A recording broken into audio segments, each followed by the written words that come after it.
everybody, Monday, November 11th. I sent out the new edition of MMT Trader. It is now out. If you want to get a copy of that, go to my website, pitbulleconomics.com. Sign up for a 30-day free trial. You could also try out Zombie Trading, my daily Forex signal service. We front run the zombies because we know how they're going to behave. We take their money and we get out before they die. Let me talk a little bit about,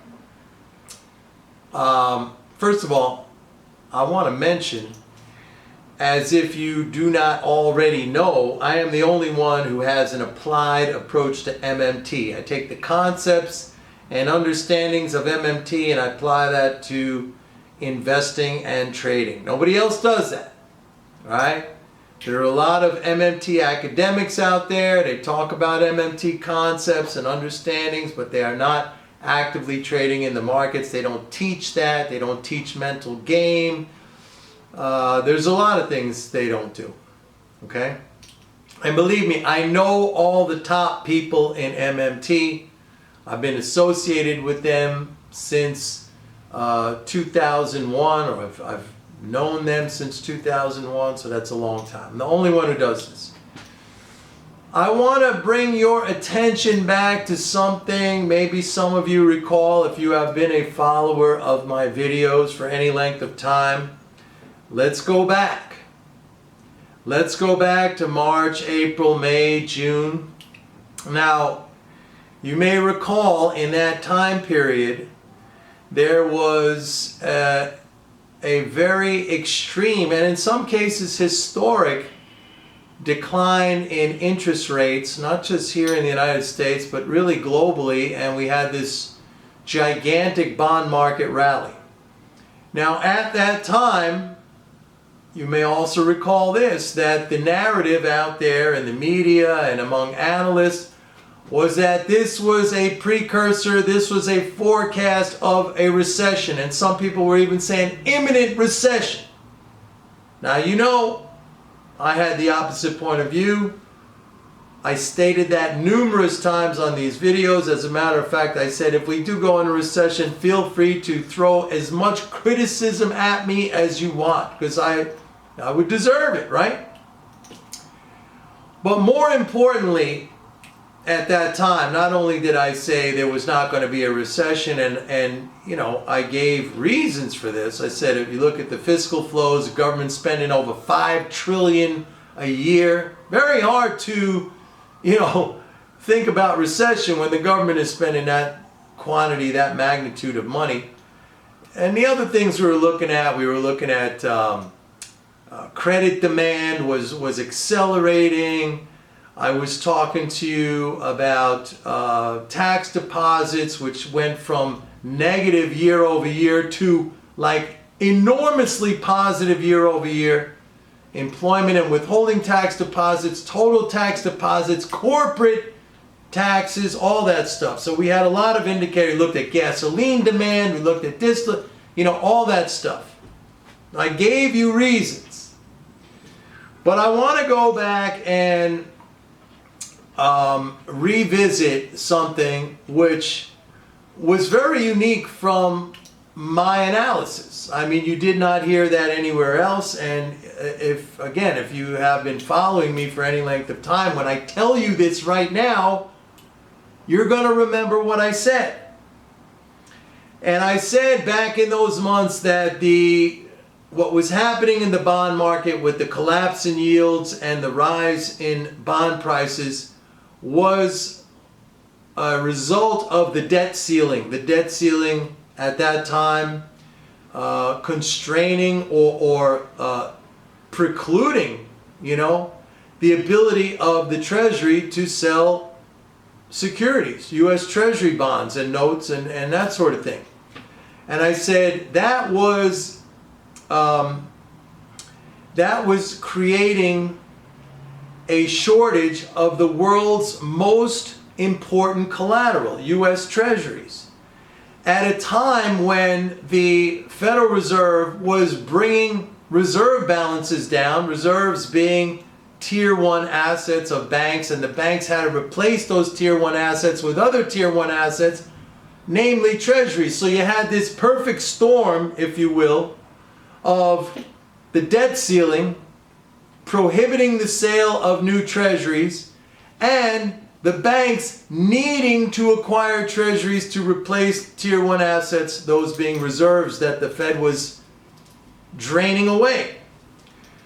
So it was this kind of technical condition, unprecedented, and not only were treasuries, existing supply of treasuries being bid up because the banks had to replace those lost reserves, but other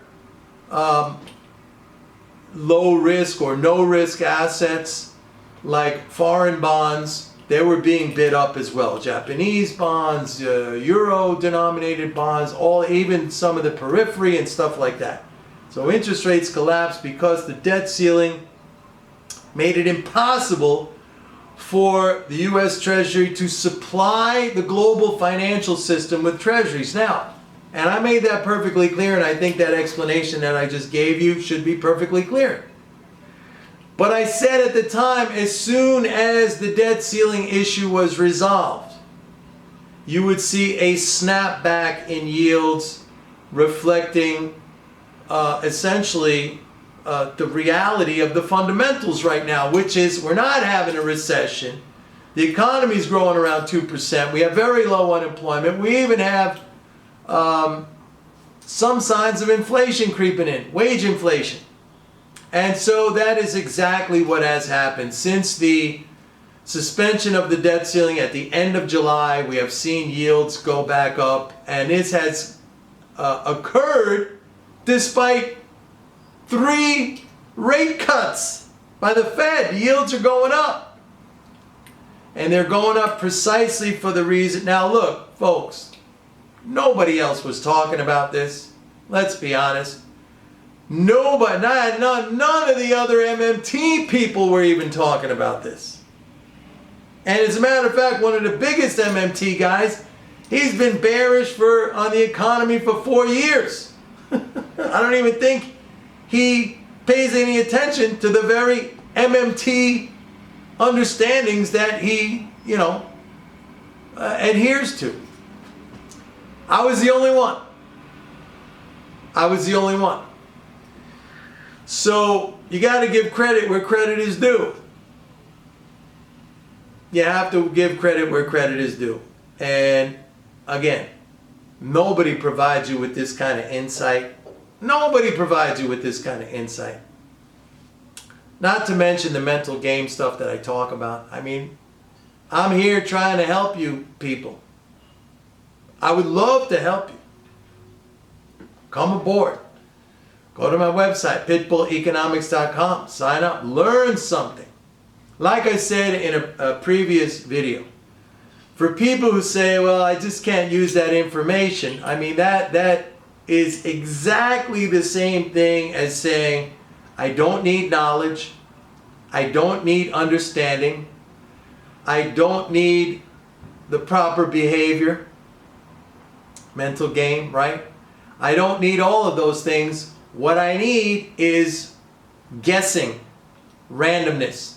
That will take me to where I want to go. And of course, that's an absurd position.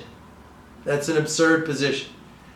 And if you don't have $250 a month to invest in yourself and bring yourself to a higher understanding, a greater supply of knowledge and correct behavior, your problem is not that you don't have money. Your problem is it's a mental problem. It's a problem of lack. It's a mentality of lack and not knowing how to go out and get the resources, money you need to make your life better. But I don't want to get into all that now. Just go back and reflect on what I said back in those months about the debt ceiling and what was going to happen, and the fact that nobody else out there is not. I challenge you to find one other person out there, or firm or entity or anything, that made that connection between the debt ceiling and what was happening in the bond market. Now, if you want to know what's going to go on next, you got to come on board. Go to my website, pitbulleconomics.com. Sign up for a 30-day free trial of MMT Trader. You got to get informed. You have to get educated. And you have to train in the behavior that is going to bring the results that you are after. That's what it boils down to. There's no other way around it. There's no system fairy that's going to take you to where you want to go. You have the ability, you yourself, within you, to make that happen.